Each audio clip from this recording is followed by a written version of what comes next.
bueno, de hecho ya son justo buenas tardes en la Ciudad de México. Yo sé que tenemos invitados de Chile y en Alemania, entonces buenísimas tardes para Mariana. Raúl, también ya son buenas tardes para él. Estamos en esta mesa del Congreso SEAD de Educación Jurídica. La mesa es justamente Educación Jurídica, Democracia y Justicia. Esto básicamente lo que queremos ver o platicar en esta mesa de diálogo con ponentes conocedores de los temas, es de alguna forma esta reflexión sobre cuál es el papel, el rol que deben llevar las escuelas de derecho en sí mismas, ¿no? Y qué es lo que tenemos que hacer los abogados, los egresados, los licenciados en derecho, en esas materias, para de alguna forma cumplir con alguna necesidad de qué le debemos a nuestra comunidad, a nuestra sociedad, y cómo hay diferentes retos que enfrentar. Obviamente hoy por hoy pues, tenemos la pandemia, hay otros retos siempre muy interesantes. En el caso chileno está claramente la constituyente. En el caso colombiano, digo, pasaron por el tema del acuerdo de paz, pero siempre hay cosas interesantes en toda la región. En los diferentes países, cómo lo vinculamos esto con derechos humanos, con seguridad, con independencia judicial, con todo este fortalecimiento del Estado de Derecho. Entonces, básicamente creo, y lo lanzaría así como una idea muy genérica, de cómo no podemos pretender que el papel de las escuelas de derecho nada más es dar clases, o los profesores nada más el trabajo es dar clases, sino que verdaderamente estamos formando, por un lado, a la profesión, a los profesionistas, y a mí me gusta hablar de estas ideas como muy románticas de formar ciudadanos, formar ciudadanía, que me parece que es una función que siempre tuvo el derecho, y pienso sobre todo en Roma, me viene esa imagen de que eran repúblicas, ¿no? Sobre todo en la fase de la república, en la que estábamos formando ciudadanos, gente interesada en la cosa pública, que esté en condiciones de participar en el día a día de la cosa pública.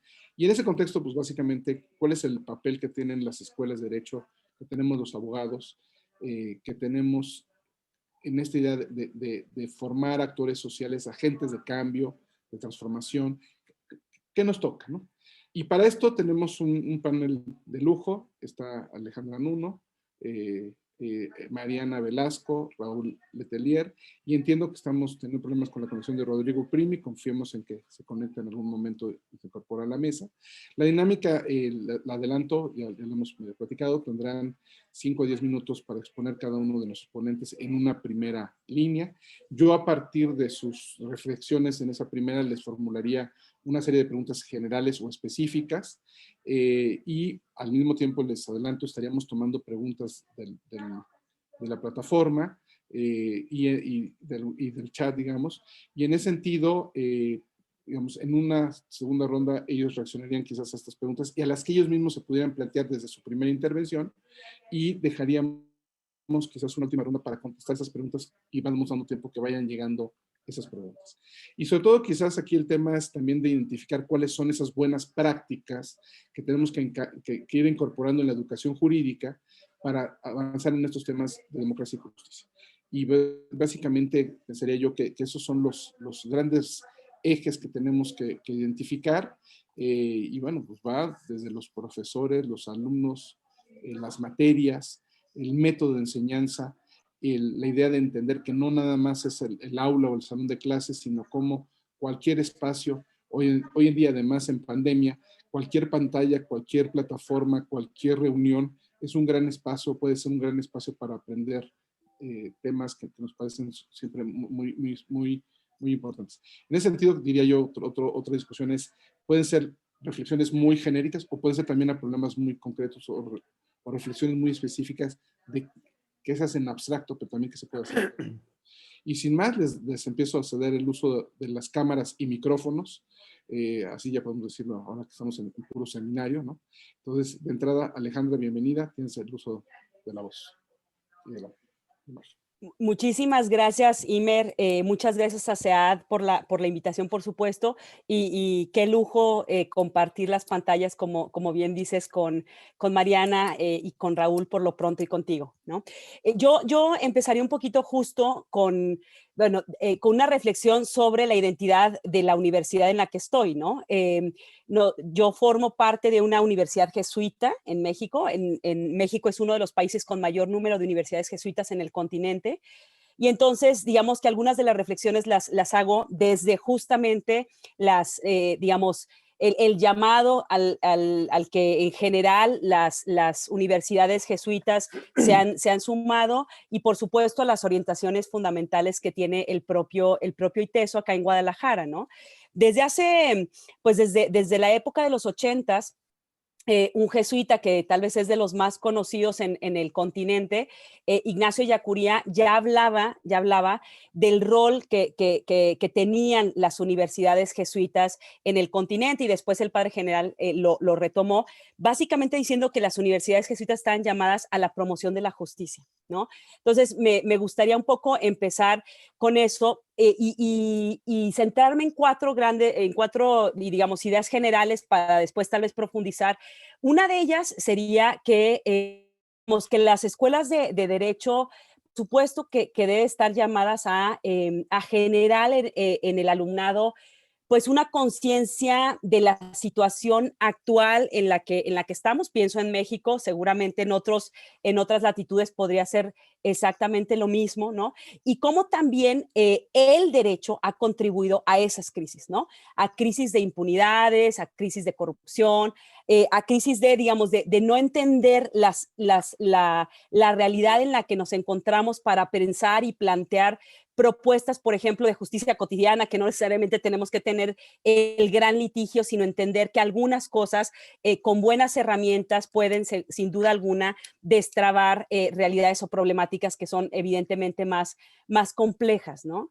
Creo en un segundo nivel, digamos, que por supuesto esta conciencia tiene que ir ligada a una responsabilidad ética, ¿no?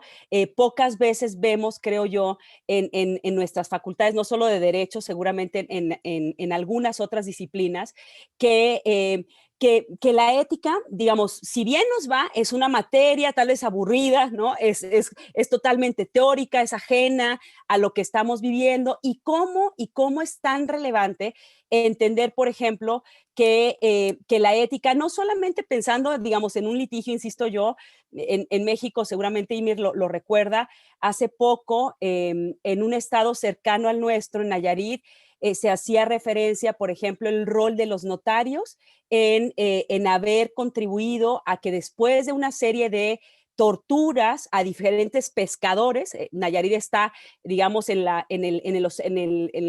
es costa en el Pacífico, cómo los notarios contribuyeron a una serie de pescadores, por ejemplo, que pudieran, con toda la alevosía que eso implicaba,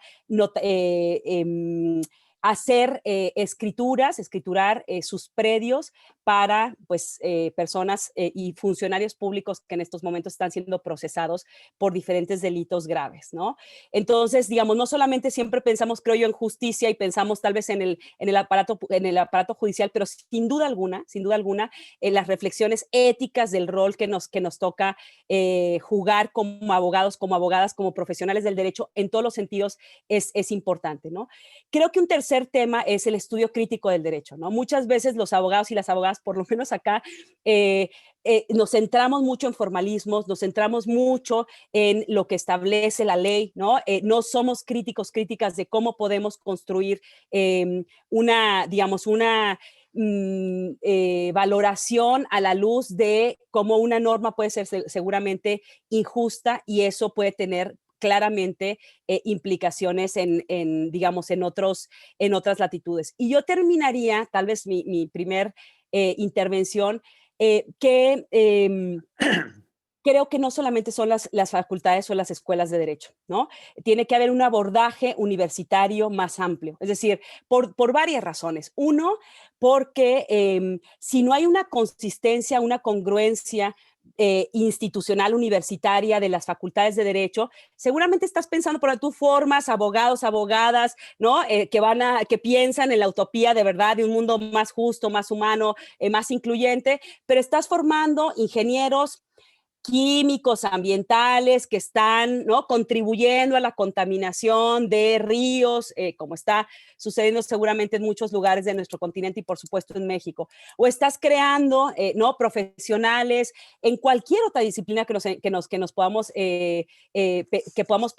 pensar, y que sin duda alguna se alejan de esa idea de justicia que, insisto, trasciende por mucho el derecho. Entonces, por un lado, digamos, la congruencia universitaria o institucional en ese sentido tiene que verse ligada a un plan mucho más amplio dentro del cual se tiene que circunscribir esta idea del plan de estudios, del tipo de perfil, por supuesto, de alumnos que quieres, de egresados que quieres tener, por supuesto, de un plantel académico que sea muy diverso y que contribuya justamente a esos objetivos. Y finalmente, precisamente en la parte de trascender a o pensar en una idea de justicia mucho más amplia, pues que claramente creo que a los abogados y a las abogadas creo que nos queda muy claro que una visión inter y multidisciplinaria de problemáticas complejas trasciende al derecho, ¿no? Trasciende al derecho. Entonces, si no estamos pensando en sociólogos, sociólogas, en arquitectos, bueno,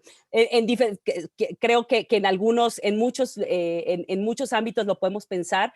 Entonces, desde esa visión, desde la complejidad que implican una serie de problemáticas, entender que puede haber propuestas y soluciones alternas a, por supuesto, sistemas de justicia que están colapsados desde hace mucho tiempo y que tenemos que tener soluciones alternativas de justicia cotidiana, sin duda alguna es un tema a valorar. Entonces yo lo dejaría por lo pronto en mi primera intervención hasta aquí y después, por supuesto, hablar sobre la aplicación de algunas de las estrategias que podrían servir en estas tesituras. Muchas gracias de nueva cuenta. No, más bien, gracias a ti, buenísimo. Me parece que tocas, y me gustó mucho también como lo dices, desde donde estoy yo, desde la universidad en la que estoy, desde la escuela en donde estoy, que tiene este compromiso fuerte con la idea de la promoción de la justicia, tenemos que entenderlo, o lo vemos, o creo yo, habrá que verlo así, ¿no? Y retomo algunas ideas de lo que dijiste, nada más como para ir avanzando, en adelantar quizás las preguntas que te pondría para una segunda ronda y los temas que dejaría para adelante. Sí, todos estos contextos en los que estamos de crisis de impunidad, de corrupción a nivel país, a nivel región, los escándalos, ¿no? Etcétera. Y entonces, ¿qué instrumento, qué herramienta tendremos que ir implementando, ¿no? Entonces, bueno, obviamente una es obviamente los observatorios, esa sería una idea muy clara, ¿no? Y bueno, toda esta parte de los contenidos de la responsabilidad ética, la idea de, además el estudio crítico, pero sobre todo me gustó mucho este punto que dijiste que eran, dijiste 4, pero yo creo que se acabó desdoblando en 2 este punto.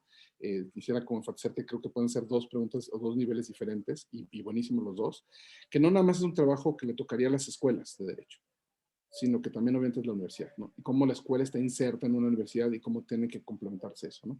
Eso lo dejo de entrada, digamos, como el punto interesante, aunque obviamente el Congreso más está enfocado en educación jurídica, pero además tomar ese punto de dónde estamos, ¿no?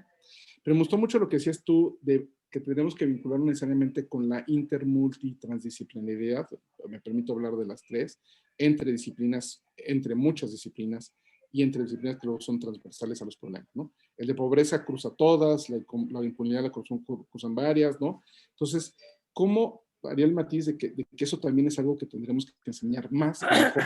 Y cómo eso permitiría quizás esa vinculación con las universidades. Pero bueno, eso dejo, como bien dijiste tú, además lo pusiste así, estos son los ejes y luego les cuento los cómo, entonces, pues eso ya de entrada te pregunto cuáles son los cómo.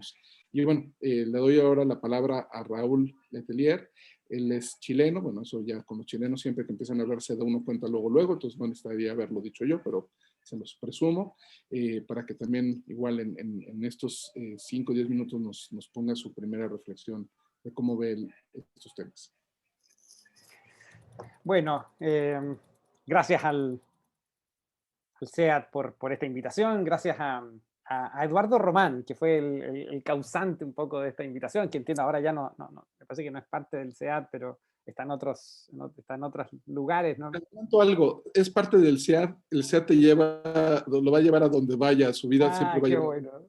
Nadie que se vincule con el SEAD queda libre para el resto de su vida, pero bueno, eso ya te dejo ahí de pasadita. Muy bien, imprime carácter, entonces, bueno, bueno, muchas gracias por esta invitación. Bueno, a ver, yo, bueno, además de concordar en casi todo lo que ha expresado Alejandra, yo quisiera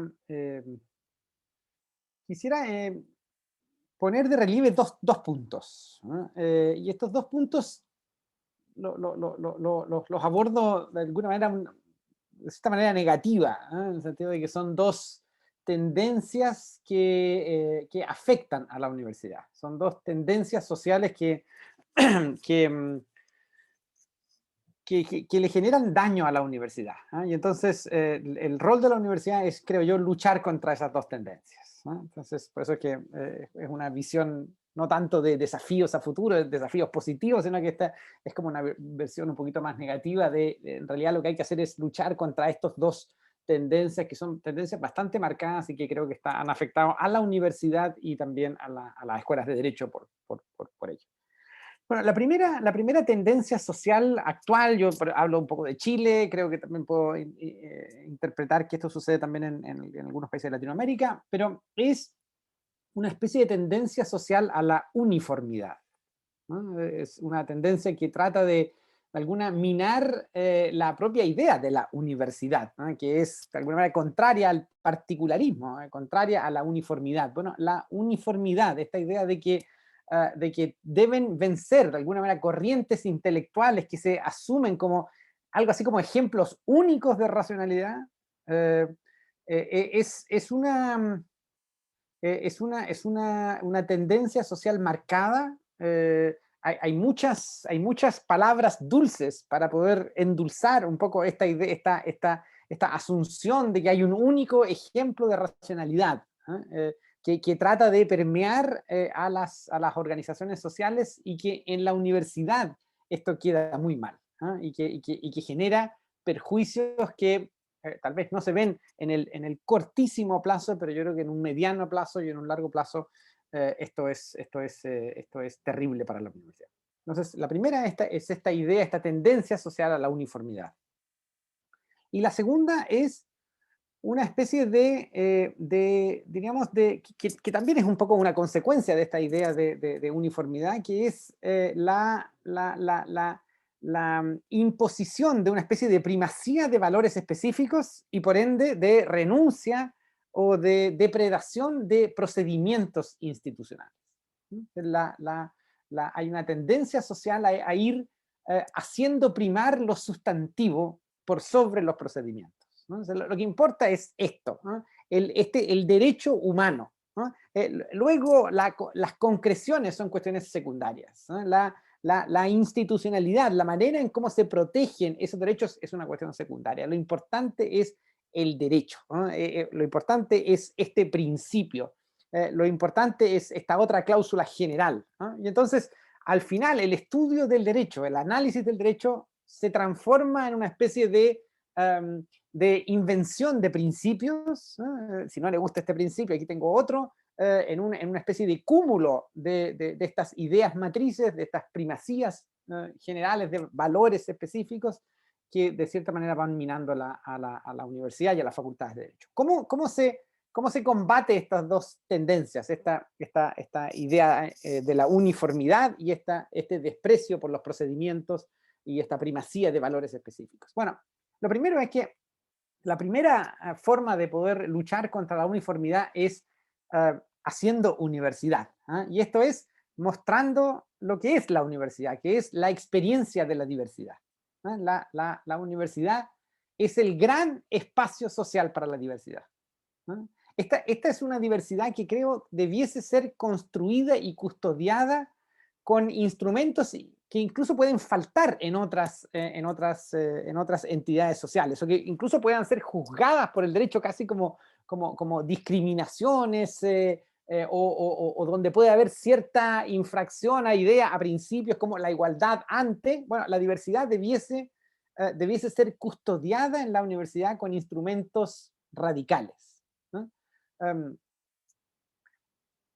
Y esto es porque en general la enseñanza, el aprendizaje ya no puede ser entendido como una especie de transferencia de conocimientos, ¿no? Sino que tenemos que entenderlo como un aprendizaje constructivista, donde lo que importa y donde lo que es muy, muy importante es esto, la diversidad, la fricción, ¿no? Heinrich Heine decía que la genialidad, las grandes ideas, bueno, se forman gracias al contacto con otras grandes ideas, no porque se asimilan, sino que porque hay fricción entre ellas, ¿eh? Es decir, el proceso heurístico de fricción y de construcción de ideas que van superando estos momentos de fricción, bueno, es una cuestión que tenemos que custodiarla, tenemos que cuidarla muchísimo en la universidad. La diversidad debe ser protegida, debe sancionarse dentro de la universidad fuertemente cualquier atentado en contra de la diversidad.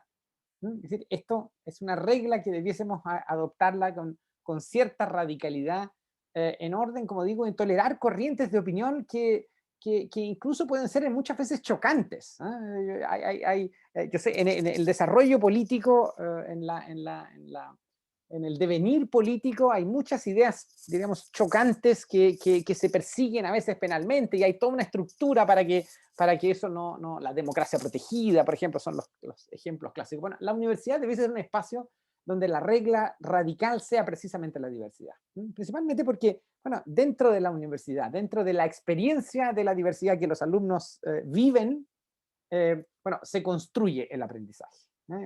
Como digo, es un aprendizaje que el alumno construye. Lo que tenemos que ofrecerle nosotros son condiciones para que ese aprendizaje se construya en el alumno. Por ende, cualquier idea del conocimiento como transferencia tiene que ser desde luego abandonada. Y la segunda tendencia, que es esta tendencia de ir, digamos, haciendo que lo único que importa sea la sustancia y que los procedimientos en cambio no importen, es una cuestión que la universidad y las escuelas de derecho sobre todo tienen que mostrar, que es, bueno, la experiencia institucional, ¿no? Las facultades de derecho, lamentablemente creo yo, están inmersas en algo así como una especie de parábola, ¿no? En el sentido matemático, ¿no? En una parábola donde el alumno en primer año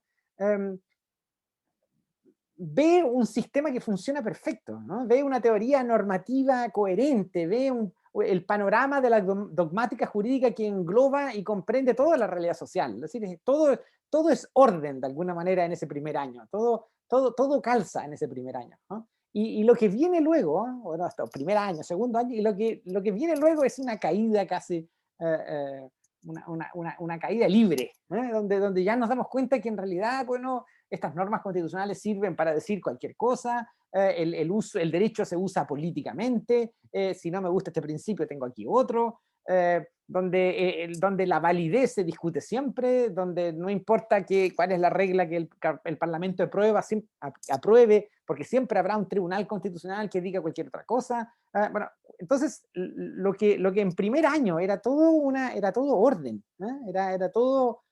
todo calzaba, luego comienza una fase como de decepción.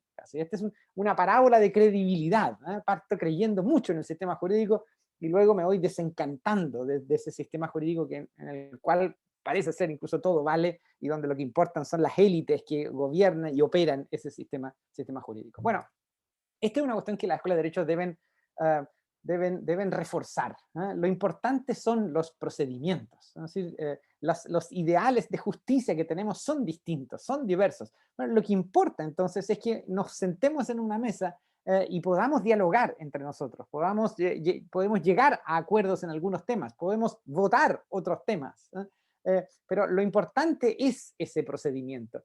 El neoconstitucionalismo le ha hecho mucho mal, a la enseñanza del derecho, le ha hecho mucho mal al derecho constitucional, le ha hecho mucho mal en general a la teoría de las normas jurídicas. Es necesario entonces rescatar este procedimiento y mostrarle al alumno desde primer año que lo único que tenemos al final son reglas procedimentales para llegar a acuerdos. Eso para comenzar.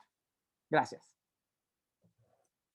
Buenísimo, me encantó tu intervención, me encanta, y me permito ligarlo con lo que decía Alejandra hace rato, ¿no? Con esta parte de que no nada más es la Escuela de Derecho, es la universidad, y esta idea de lo intermultitransdisciplinario, volviendo a lo que dices, es que parecería que hay lugares donde quisieran que todo el mundo piense igual, que se uniforme todo, ¿no? Y al revés, parece que el mérito es esta idea de la diversidad, ¿no? De la universidad entendida como esa universalidad de formas de pensar, de formas de actuar, y cómo de ese choque, de ese diálogo, que ahorita lo reconduciste al final, es el tema del diálogo, y de fomentar el diálogo, construir diálogo, ¿no? Además, decías tú en algún punto cómo cómo esto no es una cuestión de que el profesor transmite el conocimiento, ¿no? Sino de transferencia del conocimiento, sino también es una cuestión de cómo cada uno construye, crea su propio conocimiento. Me parece que eso es clave. Y me interesa mucho, y trato de reforzar un poco la nota que hacías tú de lo sustantivo y procedimental, quizás discutiendo un poco que a veces esta idea de los procesos y los productos, ¿no? No nada más esta idea de los fines y los medios, ¿no? Sino también entender muy bien que tenemos procesos y que de esos procesos llegamos a productos, ¿no? Y sí, como dices tú, parecería que a veces nada más estamos pensando en los productos y nos desentendemos de los procesos.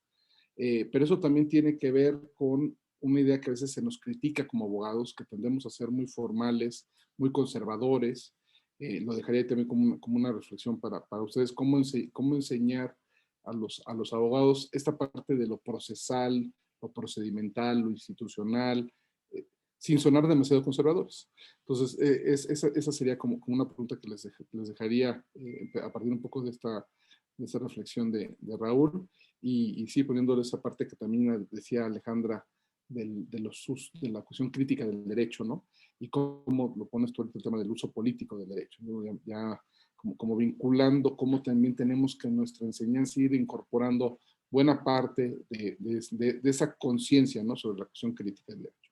Y bueno, lo dejaré ahí. Además, comparto la crítica, no sé si sea nada más por esas razones, a la idea del no constitucionalismo. Me parece que ha sido una muy mala idea que nos ha hecho más daño que lo que ha ayudado, pero bueno, eso lo dejo ahí como sumándome a tu sensación de que no aporta mucho y generalmente genera más problemas. Pero bueno, le daría ahora la palabra a Mariana para que cerremos esta primera ronda, si no llega Rodrigo en estos próximos minutos. Adelante, Mariana. Muchas gracias, Imer. Y muchas gracias, Alcea, también por esta amable invitación. Para mí también es un gusto compartir este panel con ustedes. Y gracias también a Alejandra y a Raúl por tan provocadoras reflexiones. Bueno, como ya lo anunciaban Alejandra y Raúl, creo que, digamos, hay un sinfín de caminos en los que podríamos comenzar a tratar de entender o de aproximarnos a este tema, desde contenidos curriculares hasta estructuras de programas, incluso procesos de reclutamientos de profesores, capacitaciones para el personal docente, así como estructuras administrativas de las escuelas de derecho y las universidades. Creo que hay un problema fundamental que no está necesariamente presente en las preguntas detonadoras que nos hicieron favor de mandarnos, y creo que este problema hace referencia el doctor Juan Jesús Garza Onofre, a quien tuve el gusto de escuchar en una conferencia justamente de Estado de Derecho y Educación Jurídica esta semana en el Colegio Nacional. Y el problema al que se refiere Garza Onofre es la desigualdad económica, ¿no? Y que es este problema grave en México y que a su vez se traduce en las posibilidades de tener un acceso a una educación jurídica de calidad. Creo que además este problema se agrava con el conjunto, saben, de la ausencia de controles respecto de la educación jurídica en México, ¿no? O sea, la facilidad con la que se pueden crear escuelas de derecho. Y bueno, como muchos sabrán, no sé si Raúl lo sabe, pero bueno, en México el Estado licencia la educación jurídica y existen más de 2,000 escuelas de derecho que son preponderantemente privadas. Y nada más para poner esto en perspectiva, con un país que tiene casi el doble de población, en Estados Unidos hay 237 escuelas de derecho certificadas por la American Bar Association. De ninguna manera quiero sugerir que el sistema estadounidense es perfecto. Lejos de eso, simplemente es para poner el tema de México en perspectiva, ¿no? De la proliferación de escuelas de derecho. En este contexto, creo que la pregunta que surge es cómo esta proliferación de escuelas de derecho afecta a los estudiantes y a potenciales estudiantes desde una perspectiva de la desigualdad económica. Y creo que la respuesta más obvia es que los y las estudiantes no van a recibir ni de cerca la misma calidad educativa, ¿no?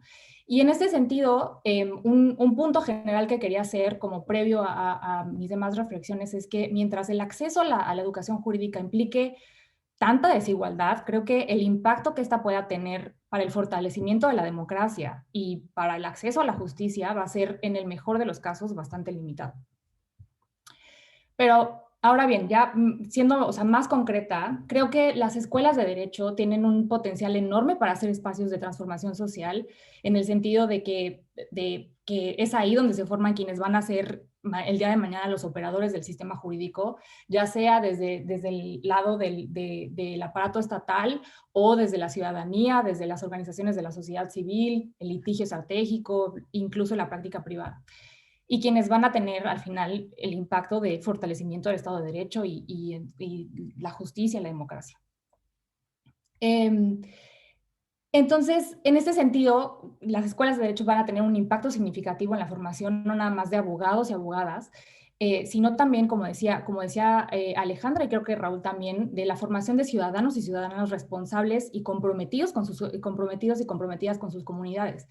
Pero creo que hay mucho que hacer para que eso sea posible. Y un poco recordando la crítica que en los 80s hacía Duncan Kennedy, uno de los fundadores de los estudios del movimiento de Critical Legal Studies en Estados Unidos, y que creo que igualmente sigue vigente en Estados Unidos y que también hace eco en México, es que el argumento central es que la educación jurídica de alguna manera refuerza las distinciones de clase, de raza y de desigualdad de género que están presentes en la sociedad. Y una de las críticas principales a la educación jurídica es que pareciera que el contenido intelectual de la enseñanza del derecho parece estar limitado a aprender las reglas y operar con ellas, ¿no? Y el resultado de lo que pasa en el salón de clases es que hay una experiencia, digamos, pasiva, digamos, nada más de recibir información, y una actitud también, un poco haciendo referencia a lo que decía Alejandra, una actitud pasiva respecto al contenido del ordenamiento jurídico y a la posibilidad de los estudiantes de derecho y de los practicantes del derecho de identificar, digamos, normas que producen situaciones injustas, ¿no? Entonces, en ese sentido, creo que la crítica de Duncan Kennedy tiene implicaciones respecto a cómo enseñamos el derecho. Y de hecho en su libro hace una propuesta, digamos, seguro ustedes también están familiarizados con esto, hace una propuesta de cuál sería, una propuesta utópica de cuál sería un programa de derecho ideal, y justamente apuesta a la interdisciplinariedad, ¿no? Pero creo que hay una crítica a la que también hacía referencia Raúl, hay una crítica sobre la dimensión estructural de las escuelas de derecho, no nada más de las escuelas de derecho, sino de las universidades en general, ¿no? Y es cómo las y los estudiantes experimentan el salón de clases y el contexto universitario. Entonces, con esto, a lo que quiero llegar es que las escuelas de derecho, me parece, deben de crear las condiciones y los espacios adecuados para que el alumnado pueda desarrollar sus capacidades al máximo. Y creo que esto no va a ser posible mientras, por ejemplo, grupos vulnerables como, digamos, las mujeres, personas trans, personas no binarias, por ejemplo, nada más por mencionar algunos, sigan siendo víctimas de violencia de género al interior de los salones de las universidades. Entonces, creo que las escuelas, que la educación jurídica, tanto a nivel, digamos, de estructura de burocrática, como a nivel individual, o sea, de nosotros y nosotros como docentes, tenemos, creo yo, una especial responsabilidad con estos grupos, ¿no? Y esta responsabilidad, digamos, tiene otro lado, que es que nos regresa a la pregunta de cómo las escuelas pueden ser espacios o motores para la transformación social. Y algo primordial es que tanto las estructuras escolares como nosotras y nosotros como docentes no reproduzcamos estructuras violentas o patriarcales que permiten o perpetúan la violencia de género, ¿no? Y esto, además de que a nivel individual yo creo que es como deberíamos de proceder como docentes, sino porque creo que estas experiencias pueden tener un impacto profundo a nivel individual de cómo los estudiantes y los futuros practicantes, los y las futuros practicantes del derecho entienden no nada más el rol de su profesión, pero también su rol como individuos en una sociedad, ¿no? Y creo que esas estructuras burocráticas y nosotros como parte de eso, como parte de esa estructura en el salón de clases, creo que podemos pensar nuestra función y pensar esas estructuras de una manera más, digamos, desde una perspectiva más humana y desde la empatía. Pienso, por ejemplo, en los casos de los tendederos para denunciar violencia sexual que se han dado en las distintas universidades en México recientemente, y las distintas reacciones que hubo por distintas autoridades escolares, ¿no? O incluso los procedimientos, haciendo referencia a lo que decía Raúl, los procedimientos para denunciar estas quejas al interior de la universidad, y cómo también se tiende a proteger, por ejemplo, a los agresores, a pesar de que hay procedimientos en cuestión. A nivel operativo existen prácticas que acaban protegiendo a los agresores, o como por ejemplo se confunde la libertad de cátedra con la posibilidad de, digamos, ejercer violencia en contra de los y las alumnas. Entonces, no es menor, creo yo, lo que los y las estudiantes pueden aprender de estas experiencias. Esto incluye desde aprender a que tienen derecho a alzar la voz para denunciar violencias e injusticias sin que ello amerite un castigo, hasta que es posible confiar en mecanismos institucionales para la denuncia y sanción de conductas reprochables. Entonces, creo que en la medida que enseñemos y facilitemos la formación de un criterio jurídico crítico y al mismo tiempo les aseguremos que el entorno de su formación sea, digamos, empoderante y dignificador en lugar de, digamos, represor o incapacitante, creo que se podrá potenciar la posibilidad de pensar la escuela de derecho como un motor o un lugar para la transformación social. Y bueno, ahí voy a dejar mi intervención. Muchas gracias. Muchísimas gracias a ti, Mariana. Me encanta, bueno, cómo lo fraseas, cómo lo pones, cómo estos espacios de transformación social y entenderlos así y ver cómo, al menos en el caso de México y también en relación con lo que decía Alejandra, cómo los tendederos pues solamente tenían que ver muchas veces en las escuelas de derecho, pero cómo la problemática era mucho más amplia y se llevaba más amplia, ¿no? Entonces esa parte de ligar los dos temas me parece muy importante. Y cómo, buena parte de lo que decías tú, lo que decía Duncan Kennedy, ¿no? De esta actitud pasivizante, ¿no?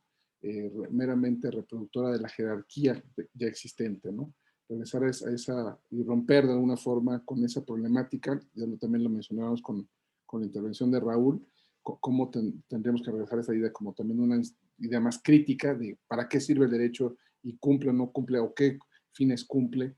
Y en ese sentido, obviamente, esta parte, tener conciencia de esa crítica y de los usos políticos también es como muy relevante, muy importante, ¿no?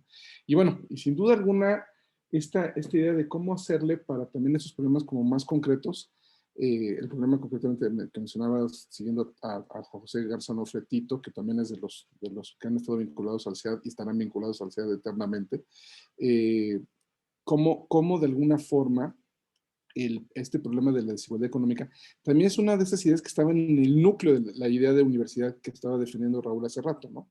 Cómo deben ser espacios que no deben ser de uniformidad, sino que deben tener y fomentar la diversidad, la pluralidad, y en esa parte también que sirvan como lugares para garantizar o dar herramientas para que haya movilidad social y poco a poco se puedan reducir estas brechas en desigualdad económica. Entonces, dejaría un poco esta misma pregunta que yo les adelantaría a todos, de los cómo, ¿no? O sea, eso ya lo empiezas lo dejas también esbozado, que si igual adelanto para Alejandra, para Raúl, para ti, para la siguiente intervención, si nos ayudan a ir identificando cuáles tienen que ser los cómo. ¿Cuáles tendrían que ser las propuestas como más concretas? ¿Qué tipo de herramientas tendríamos que incorporar a nuestra enseñanza? Insisto, ya le adelantaba yo a Alejandra que si para el tema, por ejemplo, que mencionaba ella de corrupción y de impunidad, si los observatorios, las clínicas jurídicas, los laboratorios, si también esta parte de conversatorios, las simulaciones, el hecho de que a los alumnos les pongamos también a aprender a través de la discusión, el diálogo, la reflexión, como decía Raúl, pero también a través del jugar papeles, ¿no? Imagínense que usted es esto otro, ¿cómo lo haría? ¿Cómo lo resolvería? por dónde lo atacaría, cómo lo atacaría, ¿no? Entonces creo que esas son buena parte de las preguntas para ustedes como bloque, a partir de también ya de las como más concretas que les había formulado. Y creo que sobre todo es esto: ¿qué prácticas, qué dinámicas, qué discusiones, qué ejercicios, qué tareas parece que nos serían más útiles para todo esto, ¿no? Para crear esa conciencia por la justicia, ¿no? Para tener esta idea de la conciencia como más crítica de cómo tenemos que entender el derecho y de alguna forma fomentar el diálogo y con eso el choque y de ahí la construcción de un mejor conocimiento, ¿no? Y de alguna forma todo esto para potenciar esta idea de que sean espacios verdaderamente de transformación social, ¿no? Y que puedan contribuir a resolver problemas tan profundos como el tema de la desigualdad y la pobreza, ¿no? Entonces, les daría igual una ronda. Como no llegó Rodrigo, creo que podemos tener algo así como entre 5 y 10 minutos para esta segunda ronda para cada uno. Entonces, sin más, y bueno, les recordamos que nos hagan llegar sus preguntas a través de la plataforma y entiendo que Beto me ayudará a irlas estructurando. Sin más, Alejandra, 5 o 10 minutos. Bueno, pues yo retomo algunas de las ideas y justo la pregunta que tú habías hecho y hace un momento, Imer. Yo coincido con Rodrigo, o sea, creo que con Rodrigo, y no es con Raúl, ya te cambié el nombre, perdón, tengo esa, no sé por qué, me encanta cambiarle el nombre a las personas y ya le vi la cara a Raúl de Rodrigo, perdón. Coincido con Raúl, específicamente en la parte del rol de las universidades. Raúl decía generar fricciones, ¿no? Yo creo que también es problematizar, o sea, si no problematizamos digamos, en la cátedra, dentro de las diferentes opciones y posibilidades que tiene la universidad, mal haríamos, ¿no? Mal haríamos efectivamente, y sobre todo en una profesión que está muy anquilosada, no sé en otras latitudes, pero en México a veces seguimos estudiando los mismos libros que estudiaron las personas que nos antecedieron, ¿no? Y las otras personas y que son, digamos, hasta yo diría, está mal para un abogado, para una abogada, no tener en su librero. Puedo hablar de varios autores y sobre todo autores masculinos, que es lo que se ha venido estudiando desde hace un buen rato. Lo que quiero decir es que me parece que tanto la educación jurídica, creo que es de los principales desafíos que tiene, es que ha sido el estudio y el aprendizaje del derecho de las profesiones que más dificultades en evolución de aprendizaje, de conocimiento ha tenido, ¿no? Y que más dogmas seguimos reproduciendo y que eso sin duda alguna genera una serie de retos que vemos efectivamente en el ámbito seguramente más estructural y macro que podemos tener acá, ¿no? Entonces yo pensando un poquito en los cómo o en algunas cosas que nos pueden servir, cuando la verdad es que yo a veces veo con muchísima envidia algunos casos en otros países, y digo, ¿por qué en México, por ejemplo, no tenemos al fiscal o a la fiscal que ha llevado, ¿no? Que valientemente ha llevado este caso contra la corrupción y más bien han sido los periodistas de investigación, por lo menos en el caso de México, quienes se han atrevido, ¿no? A investigar, a poner, digamos, a cuestionar lo que está sucediendo específicamente en términos de corrupción, pero podríamos hablar de otros casos, ¿no? ¿Por qué no tenemos al juez o a la jueza que a veces vemos en Guatemala, que vemos en Colombia, que vemos en algunos otros lugares que realmente, pues yo diría, nos deberían de llenar digamos, tanto de orgullo como de llamarnos a la reflexión de qué es lo que necesitamos para contar con esos fiscales, con esos jueces, por supuesto con esos abogados litigantes, con esos profesores que en la cátedra entienden claramente cómo es que podríamos llamar a la reflexión colectiva de los alumnos y de las alumnas, ¿no? Entonces, y pienso, por ejemplo, yo recordaba hace como 10 años, este año vamos a cumplir 10 años de la reforma constitucional en materia de derechos humanos en México, y pensaba justamente que por estos, y también ajustamos 10 años de una discusión que dio la Suprema Corte de Justicia en un caso, en un asunto varios que fue muy importante en 1912 porque hablaba justo de cómo cumplir las sentencias internacionales en materia de derechos humanos, ¿no? Y entonces ahí hablaron, entre otras cosas, del control de convencionalidad y que todos los jueces no era un tema de, digamos, de concentración, de poder concentrado de la constitucionalidad, sino de poder difuso de la constitucionalidad. Y básicamente la Suprema Corte le decía a sus jueces, a sus magistrados, ¿no? Ustedes tienen la obligación y la responsabilidad de aplicar, digamos, el poder, el control difuso de la constitucionalidad en los diferentes temas de su competencia. Bueno, empezaron algunos juezas, dijeron, de aquí somos, ¿no? De aquí somos. ¿Y qué empezó? Empezó el poder de la Judicatura Federal a iniciar procesos administrativos de investigación a esos jueces que empezaron a sacar resoluciones, ¿no? Que eran totalmente contrarias a lo que el status quo jurídico mexicano, seguramente por décadas, había, digamos, entendido que así se tenía que proceder, ¿no? Hoy en día tenemos una discusión muy importante en México sobre hasta qué punto una resolución provisional, como un amparo, es no solamente en amparo, una suspensión provisional, por ejemplo, puede generar una serie de molestias por parte de las más altas autoridades en el país, ¿no? Entonces, a ver, ¿a qué voy con esta reflexión? Creo que sin duda alguna lo que sí nos toca es en nuestras facultades de derecho es reconocer que el derecho, que la práctica del derecho, que la enseñanza del derecho tiene y necesita, porque la realidad nos está llamando, no solo porque tenemos maravillosos y maravillosos teóricos y prácticos en diferentes materias jurídicas, nos está llamando a que tengamos una visión muy distinta de cómo proceder en todo nuestro ejercicio profesional, ¿no?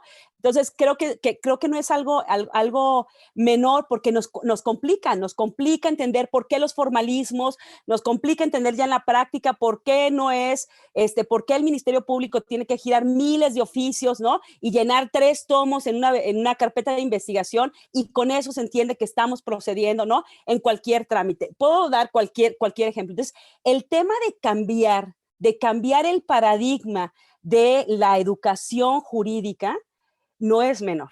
No es menor porque seguimos teniendo muchas veces a quienes pues históricamente han escrito, han actuado, siguen actuando de la misma manera y entonces es muy difícil que efectivamente algún alumna le digamos, bueno, ahora la vida va a cambiar, va a ser diferente en la medida en la que sigamos teniendo este mismo sistema, digamos, jurídico que sigue pues anquilosado y que sigue sin entender que tiene que, hablo un poco más de México, por supuesto, que tiene que cambiar y que tiene que evolucionar.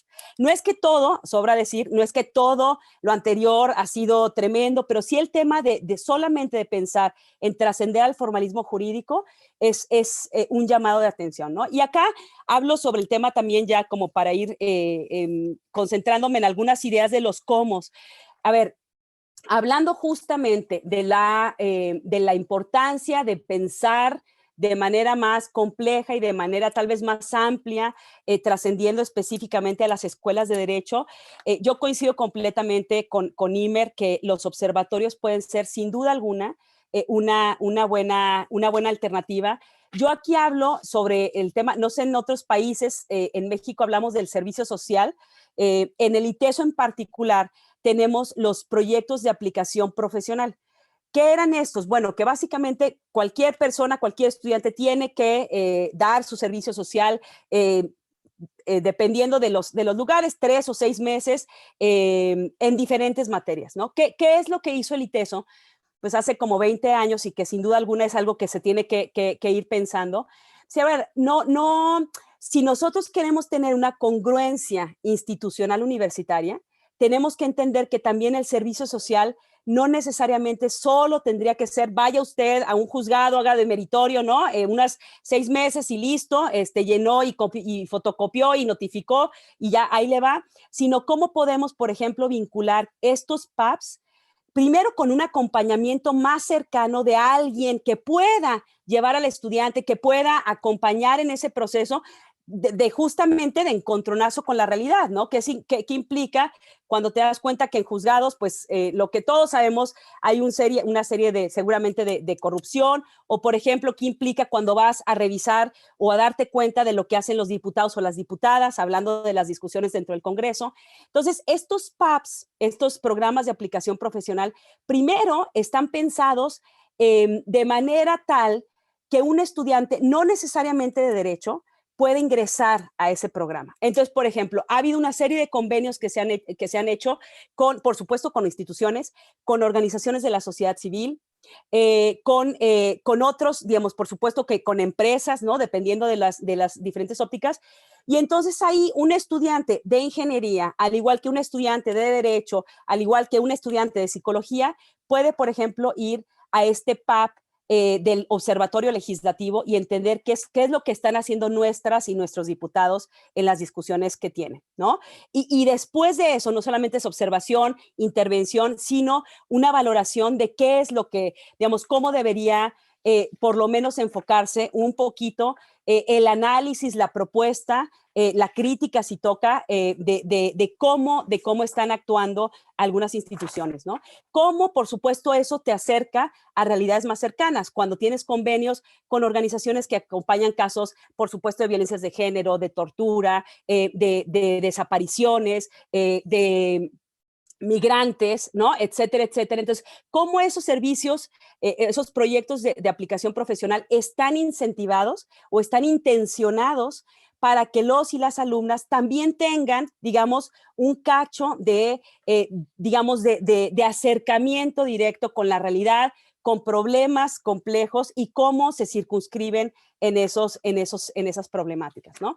Por supuesto que las clínicas, igual o sobra decir, no solamente hablo del ITESO, hay varias, la UNAM tiene una clínica bastante buena, hay varias clínicas muy, muy buenas en el país y en otros países. Las clínicas jurídicas, por supuesto que ayudan muchísimo también, porque eso también no solamente es que la clínica está pensada para, pues por un lado está pensada seguramente para incidir en cuestiones más de interés público, pero también están pensadas, como en el caso del ITESO y otras universidades, para poder acompañar como bufetes jurídicos a personas que no necesariamente tienen los recursos para poder acceder a un abogado o una abogada, ¿no? Entonces, esa también es una forma en la que puedes, por supuesto, involucrar a los y a las estudiantes, específicamente ahí sí más de derecho, en cómo acompañar, cómo llevar sus casos. E insisto, cómo también dar acompañamiento a las dudas, a las reflexiones, a las preocupaciones, ¿no? A las indignaciones que seguramente surgen con los y las estudiantes cuando efectivamente tienen un acercamiento con la realidad y que no necesariamente estaba tan bonita como lo pensaban, ¿no? Y finalmente, efectivamente, las simulaciones, el participar en concursos, ¿no? En concursos de diferentes temas, sin duda alguna ayuda, el tener casos prácticos, reales, que generen discusión crítica, ayuda muchísimo para que sin duda alguna pueda haber esta reflexión más crítica, insisto, de cómo actuar en el derecho, ¿no? Entonces yo pensaría que esas podrían ser algunas de las contribuciones, pero me quedo, y finalmente tal vez una más, aunque la realidad muchas veces es abrumadora, aunque la realidad muchas veces nos puede poner miles de obstáculos de cómo no, de por qué no se pueden hacer las cosas, creo, de verdad, puede sonar súper iluso, ¿no? Pero yo sí creo que lo que sí tenemos que tener en las universidades es fomentar que estas generaciones pueden y deben cambiar la realidad. pueden y deben contribuir a la transformación social, ¿no? Y parecerá, insisto, muy iluso, pero no, entonces puedes muchas veces acompañar a estudiantes que tienen mejores ideas, mayores propuestas de cómo se pueden hacer o se pueden cambiar las cosas mediante investigación, mediante otras herramientas que tal vez ni siquiera nosotras entendemos, y a veces pasa que en la medida en la que escuchemos también a otras generaciones, a estos estudiantes, seguramente también podremos perfeccionar nuestras estrategias pues de intervención y, por supuesto, más de aprendizaje y de pedagogía, ¿no? Ahí la dejaría. Muy bien, buenísimo, Alejandra. Me encanta, digamos, además de reforzar los temas que se trataron como en el primer bloque, ¿no? Y la importancia de problematizar, de trascender el formalismo jurídico, si tuvieras como que especificar uno, dijiste, ¿no? Entras a los cómo, y fabuloso lo de los cómo, ¿no? Las clínicas de observatorio, los concursos de simulación, los casos prácticos o reales. Y esto que nos cuentas de cómo funcionan los programas de aplicación profesional, me parece que es de las mejores prácticas, de las buenas prácticas que hay que, por un lado, difundir, dar a conocer, pero por otro lado también revisar e implementar en las diferentes instituciones en las que estamos. Creo que es un programa muy útil, ¿no? Y además me gustó mucho que compagina bien con algo de lo que hacían también ustedes en la primera sesión, ¿no?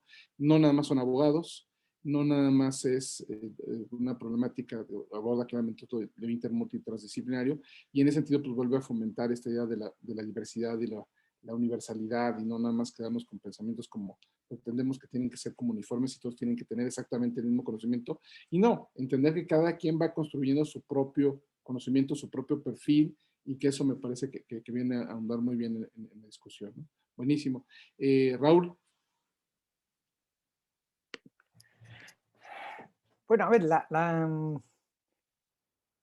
pregunta sobre el cómo, yo creo que tiene que tal vez comenzar en un autor no tan moderno, como Ulpiano, ¿no? Nada moderno por lo demás, ¿no? Pero, bueno, Ulpiano nos decía, oiga, estos son los principios del derecho, ¿no? Así, con ese nivel de seguridad en sí mismo, decía, oiga, estos son los principios del derecho, ¿no? Vivir honestamente, honeste vivere, alterum non ledere, no dañar a otro, suum cuiqui tribuere, ¿no? Dar a cada cual lo suyo, ¿no? Estas eran digamos, las máximas, ¿no? Esto en la mente de Ulpiano, el derecho podía ser resumido así, ¿eh? Bueno, hay gente que cree que este es el fin del derecho, aquí terminó el derecho. No, no, no, ahí comienza el problema, ¿eh? Esta es una cuestión que tenemos que nosotros enfocarnos en colocar en nuestras universidades. Ahí comienza el problema, ¿eh? Ahí comienza el problema del derecho. ¿Pero en qué consiste vivir honestamente? ¿Cómo lo hacemos para vivir honestamente? Bueno, ¿cómo lo hacemos para que nuestros actos no dañen a otros, ¿no? ¿Cómo entendemos el daño al otro? ¿No? El tributo es un daño, la pena de amor es un daño. Bueno, ¿cómo conceptualizamos, cómo entendemos esa idea del no dañar a otro? ¿Y qué es lo que le corresponde a cada uno? ¿Cómo vamos construyendo una sociedad que vaya entregándole a cada cual lo que se merece, lo que requiere, ¿no? Entonces, el enfoque procedimental es un enfoque que habilita al alumno, habilita a nuestras escuelas de derecho para ser parte en esta línea histórica de siempre, ¿no? Que es tratar de construir una sociedad mejor, una forma en que vivamos con un bienestar mejor que el que tuvieron nuestros padres y el que tuvieron nuestros abuelos. Esa es la obligación social que tenemos que construir. ¿Cómo vamos haciendo eso? Bueno, una de las cosas yo creo que principales en que debiésemos enfocarnos es en volver a rescatar el rol de nuestras asambleas populares, de nuestras asambleas parlamentarias, de nuestros parlamentos, ¿no? De nuestras democracias, ¿no? Estos centros, estos espacios de deliberación son espacios que no viven sus mejores momentos, ¿no? Y cuando las democracias no viven sus mejores momentos en términos deliberativos, las cosas salen mal, suelen salir mal. De esto tenemos mucha evidencia histórica. Esto también debiésemos seguir transmitiendo también a nuestros estudiantes, a nuestra gente en general. Nosotros que tenemos, desde luego, a veces los profesores hemos tenido mucho más tiempo para poder manejar un poco la historia mejor, y entonces es una cuestión que tenemos que transmitir esta irremediable repetición de ciclos, ¿no? Hay que mostrar que cuando los parlamentos caen, las cosas no van bien, ¿no? Cuando las democracias caen, esto no va bien, no lleva a ningún lado positivo. Entonces, lo que los estudiantes, de hecho, hacen en nuestras escuelas de derecho, que es deliberar constantemente. Yo creo que no hay momentos de mayor deliberación que la experiencia estudiantil. Bueno, es una cuestión que ellos tienen que seguir creyendo en esa fórmula deliberativa. Y por otro lado, tenemos que también siempre dar cuenta de que es bueno desconfiar de algunos conceptos o de algunos principios, muchas veces, digamos, jurídicos, que tratan de dominar el espectro, ¿no? Y a veces son principios que suenan bien y que pueden haber tenido una historia linda en algún momento, ¿no? El Estado de Derecho. El Estado de Derecho, bueno, nuestras democracias se fundaron en Estados de Derecho, ¿no? Es decir, que la lucha en contra de las dictaduras era una lucha por un Estado de Derecho. Eso era lo que se quería, ¿no? Bueno, pero hoy en día Estado de Derecho, bueno, sirve también para muchas otras cosas. Cualquier protesta, por ejemplo, aquí en Chile a veces es considerada contraria al Estado de Derecho, ¿no? Cualquier modificación al statu quo, ¿no? Entonces statu quo pasa a ser Estado de Derecho, ¿no? Entonces, la solución no está entonces en la fórmula de Ulpiano, ¿no? No, la solución está en el procedimiento, en lo que viene. ¿Y qué hacer nosotros como docentes al respecto, ¿no? Y esto es, bueno, un poco cómo construir esos espacios, esas experiencias de reflexión, esos espacios de deliberación constantes. O sea, que nuestros alumnos estén constantemente deliberando, estén constantemente reflexionando, haciéndose las preguntas de Ulpiano, ¿no? Cómo vivir honestamente, cómo no dañar a otros y cómo dar a cada cual lo que se merece. Con tres cosas, creo yo, ¿no? Con tres, enfatizando tres aspectos. La primera es, bueno, el aspecto del cual ya dije algo, que era una enseñanza constructivista, ¿no? Es decir, el alumno, solo hay aprendizaje cuando el alumno logra conectar determinados conocimientos con su propia experiencia de vida. No existe la transferencia de conocimiento. No es posible que yo simplemente dé cuenta de una realidad y simplemente la transfiera a un cerebro de un estudiante. No. Él tiene que necesariamente vincular esa idea, tiene que vincular el tributo, tiene que vincular la posesión, el dominio, la constitución con su propia vida, ¿no? Solo así se produce aprendizaje, ¿no? Y entonces nuestras facultades de derecho debiesen ser facultades que opten por un constructivismo. Los constructivismos son a veces desordenados, ¿no? No tienen esa estructura esquemática, donde el alumno tiene un rol completamente pasivo, va simplemente anotando cosas, anotando derivaciones, causales, efectos, características, sino que el pensar la enseñanza del derecho desde una perspectiva constructivista requiere que generemos un espacio en donde el alumno tome eso y lo vincule con su vida. Una segunda cosa es, los profesores de derecho tenemos que hacer refuerzo positivo constante, ¿no? Es decir, debemos habilitar a nuestros estudiantes para que crean que son personas que pueden formar parte de una comunidad deliberativa, ¿no?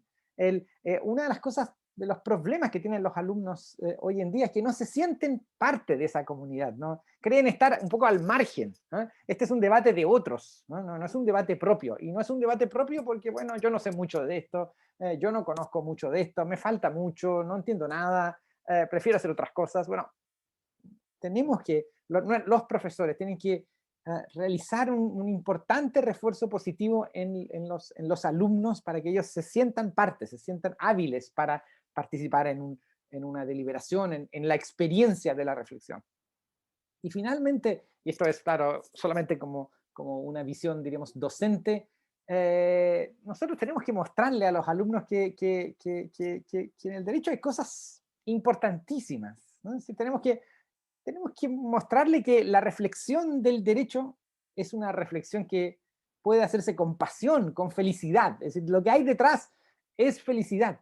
No es simplemente el aprendizaje de fórmulas, sino que detrás está la pregunta de Ulpiano, ¿no? Está la pregunta de cómo vivir honestamente, está la pregunta de, ¿no?, cómo producir bienestar en una sociedad, en una vida en la cual, bueno, algunos creen que conduce a un determinado lugar, otros creen que no conduce a ningún otro lugar. Bueno, pero ¿cómo hacemos para producir bienestar en esta sociedad? Esa pregunta es una pregunta que el alumno tiene que vivir diariamente, tiene que saber que de eso se trata, ¿no? Y por ende que de lo que hay detrás es lo mismo que ve en otros escenarios. Es felicidad al final, es bienestar, ¿no? De eso se trata al final todo esto.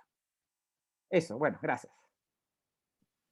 Buenísimo, buenísimo, Raúl. Me encanta además que ya nos habías adelantado esta parte de la enseñanza constructivista y sí, por más que uno se esfuerce, el alumno no va a aprender, sí, pues no, o sea, el alumno aprende en la medida en que él va construyendo su propio conocimiento, entonces eso me parece clarísimo.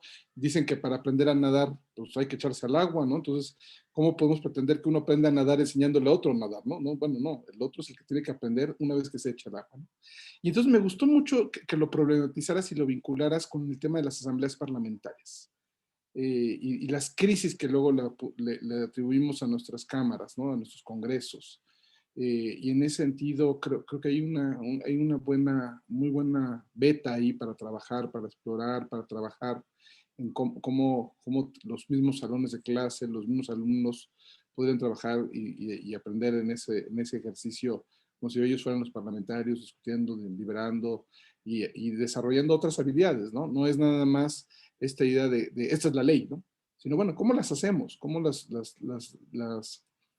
construimos? ¿Cómo las eventualmente llegamos al producto? Pasando también otra vez por los procesos para llegar a ese producto, ¿no? Entonces, me parece también como una práctica que tendríamos que poner en práctica a la de ya, diría yo, en todo el mundo, de entender bien y jugar un poco esos roles también no nada más de los jueces, sino también de los legisladores, y ir transmitiéndole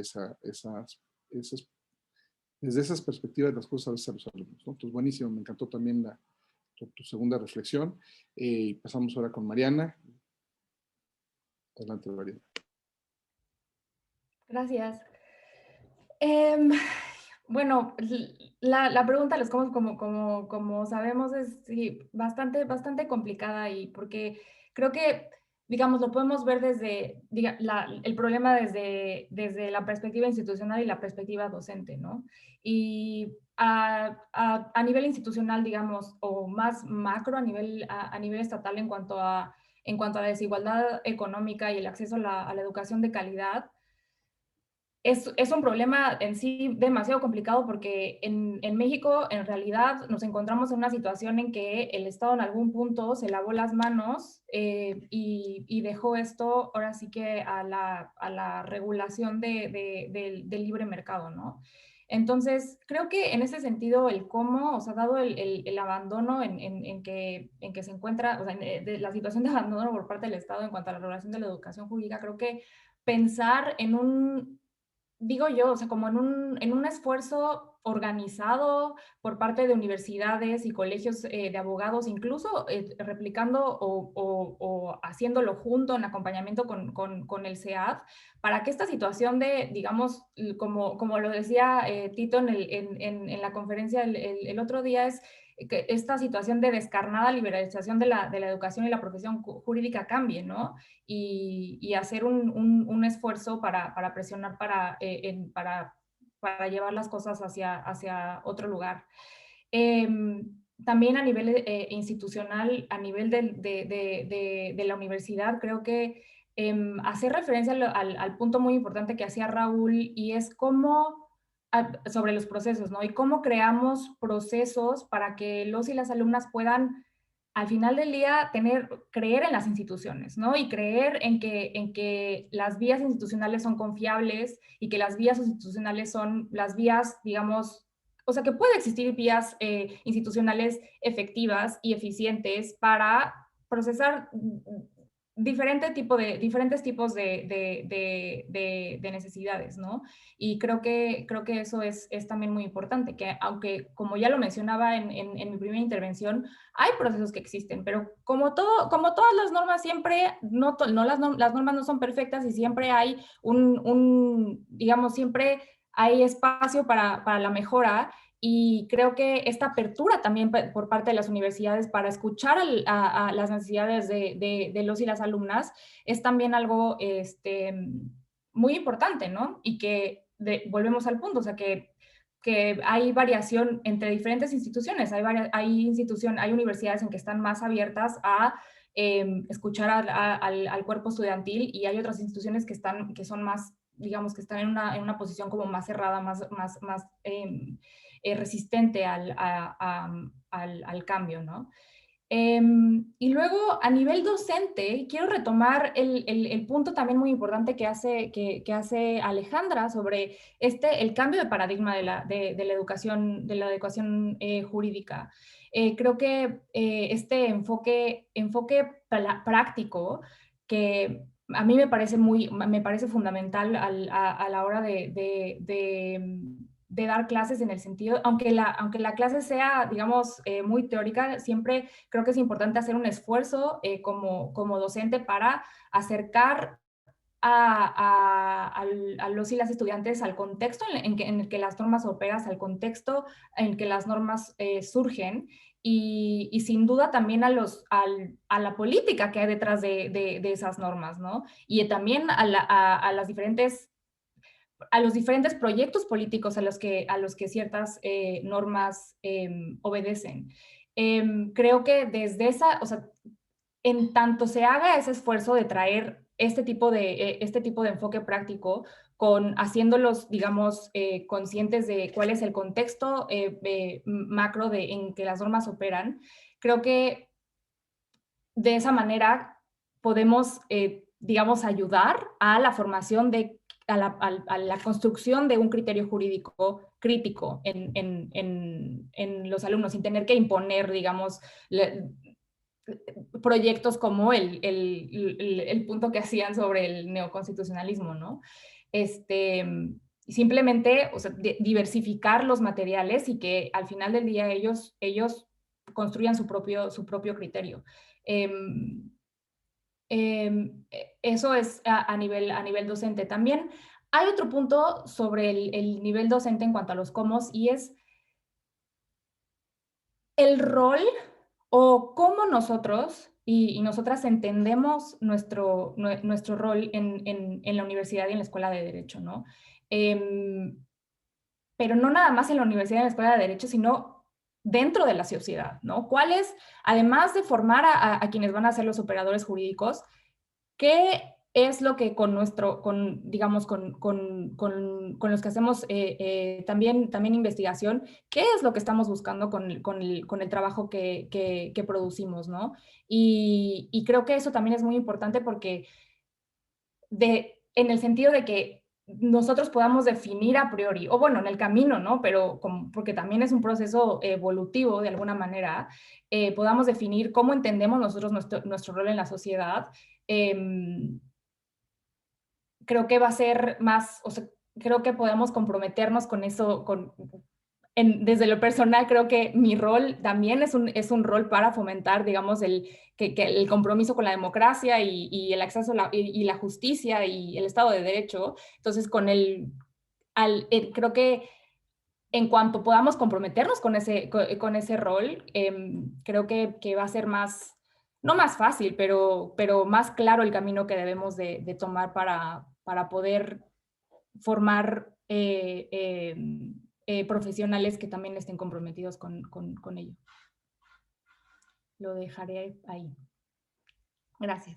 Buenísimo, buenísimo. Y de alguna forma también está, además del cambio de paradigma y la idea de un enfoque más práctico, y digo, nadie está en contra de la teoría, sino vincularlo mejor con la práctica, ¿no?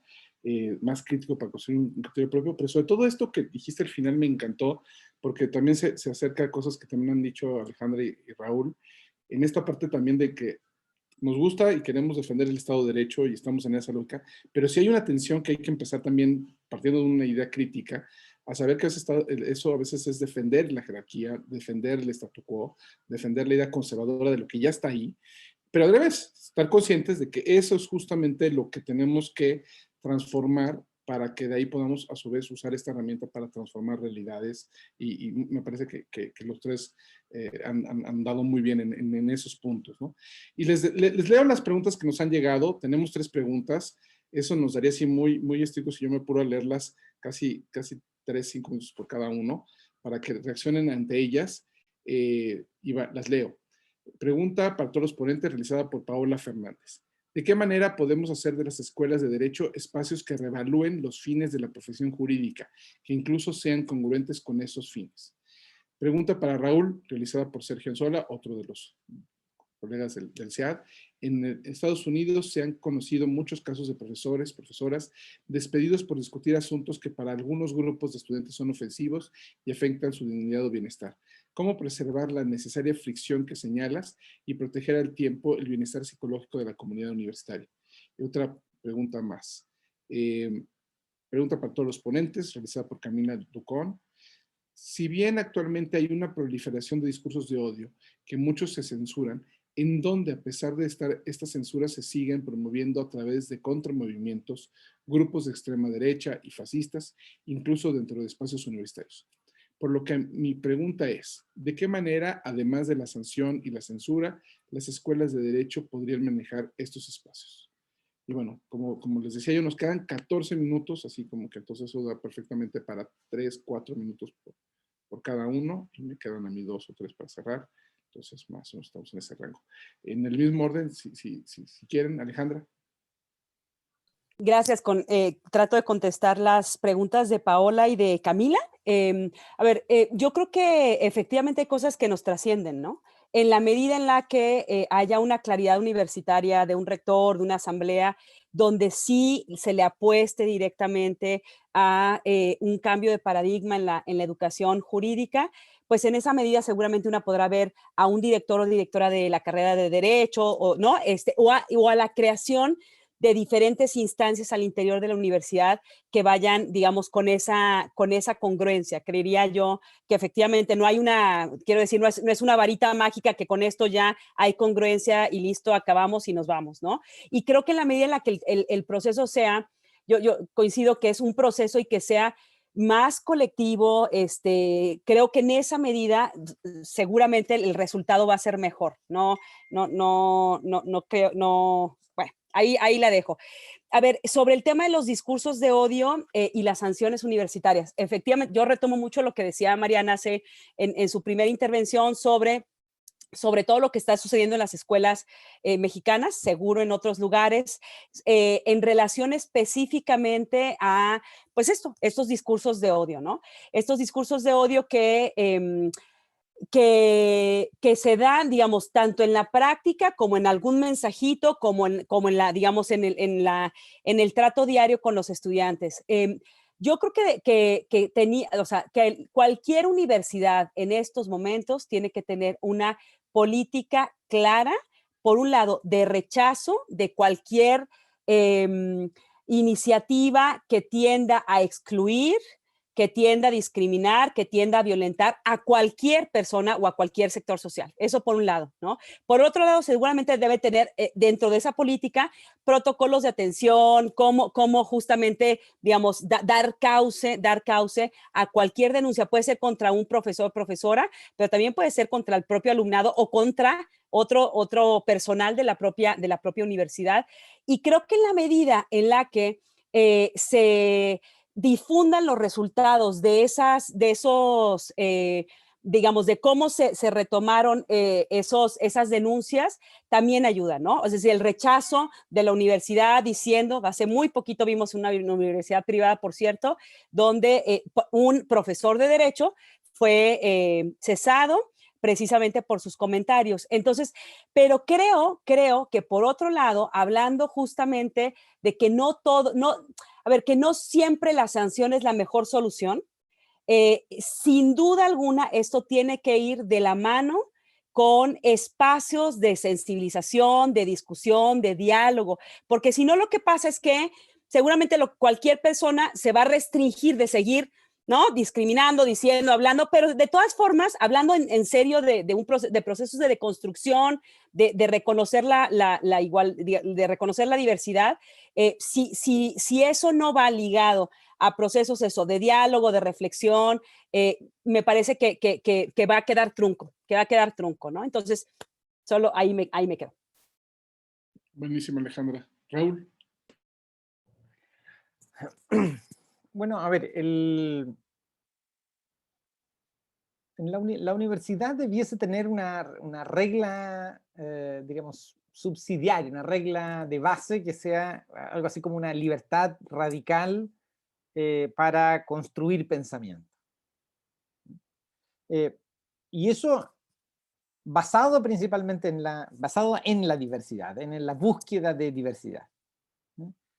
Ahora bien, y esto es para contar lo mismo que sucede con la democracia, con el dilema de la democracia. ¿Y qué pasa con aquellos que puede una democracia sostener gente que quiera justamente eliminar la democracia? Es una pregunta más antigua y que ya sabemos un poco la respuesta. Bueno, lo mismo aquí. ¿Puede haber dentro de la universidad grupos que quieran destruir la diversidad?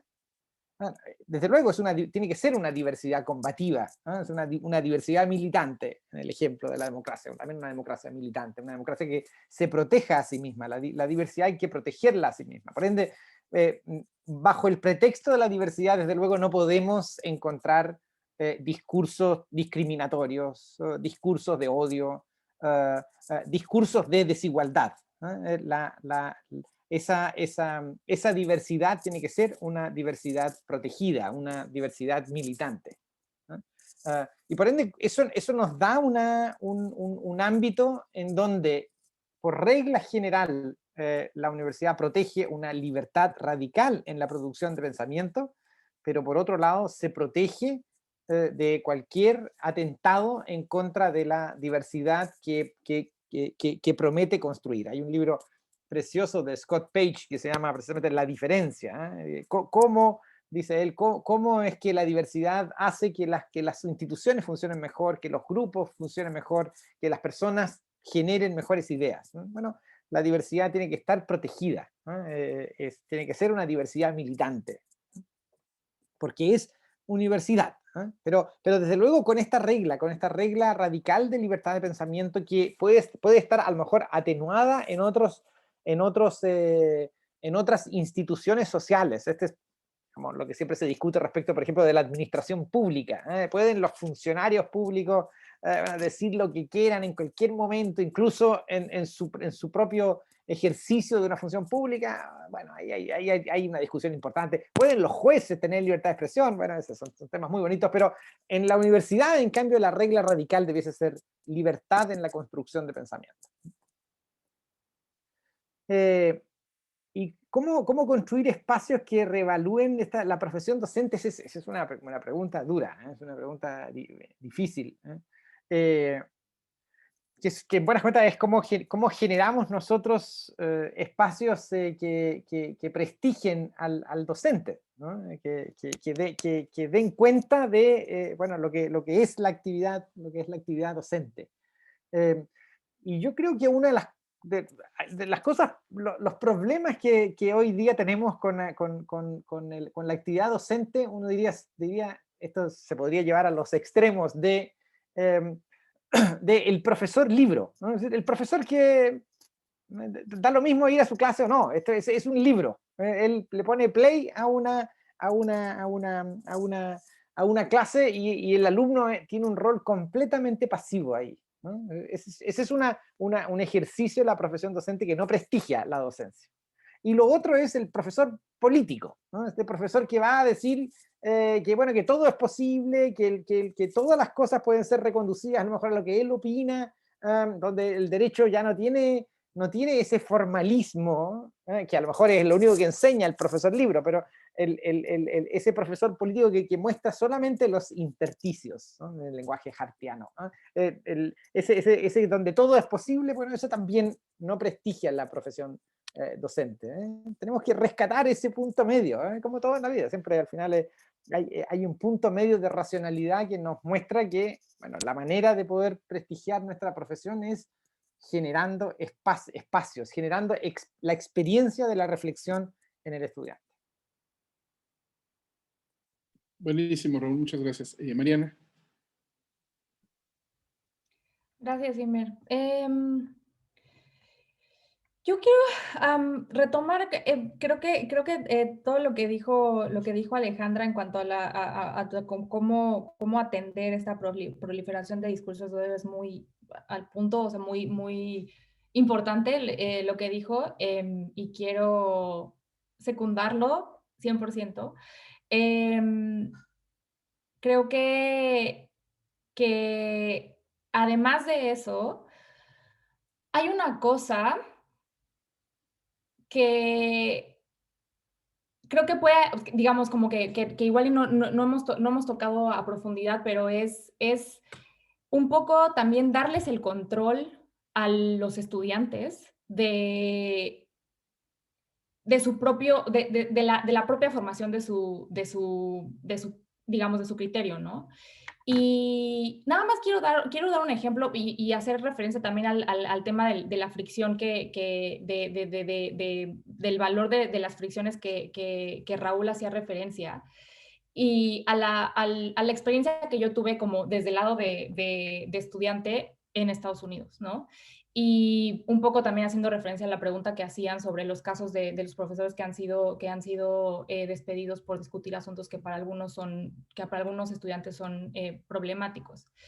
Y hay una cosa que, digamos, un espacio que es electrónico o en línea, en el que los estudiantes tienen, primero, dándoles el control de la formación de su propio criterio, los estudiantes tienen el control el poder de decisión, también supongo que eso también ocurre en otros lugares, para traer diferentes personas a dar pláticas, ¿no? De diferentes temas.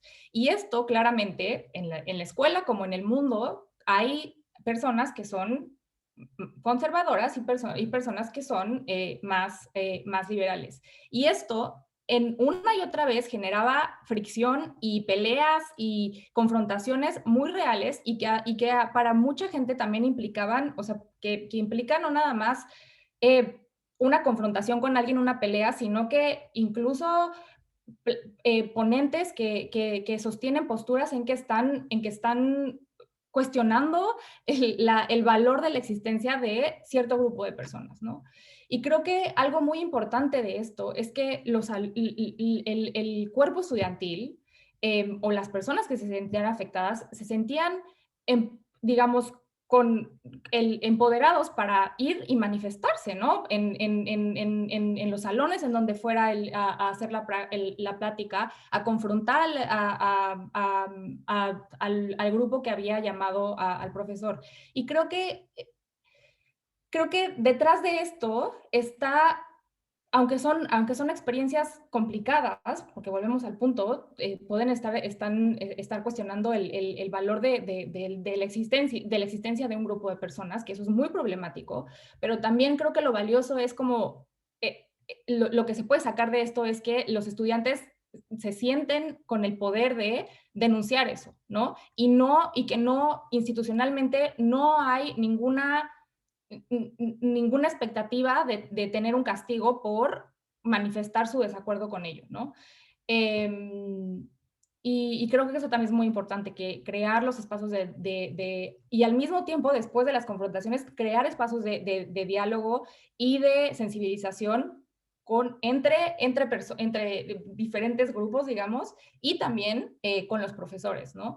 Entonces, nada más como para ilustrar la importancia de también reconocer al otro no como enemigos, sino como parte que son parte de una comunidad. Y creo que eso también es muy importante, no olvidarnos eso, ¿no? O sea, como que nosotros como docentes y también como parte de un cuerpo estudiantil, que somos parte de una comunidad y que la otra persona no es un enemigo, sino un, un par, ¿no? Entonces, creo que este reconocimiento de los individuos como pares y no como enemigos es algo muy, muy importante que igual también como docentes podríamos hacer el esfuerzo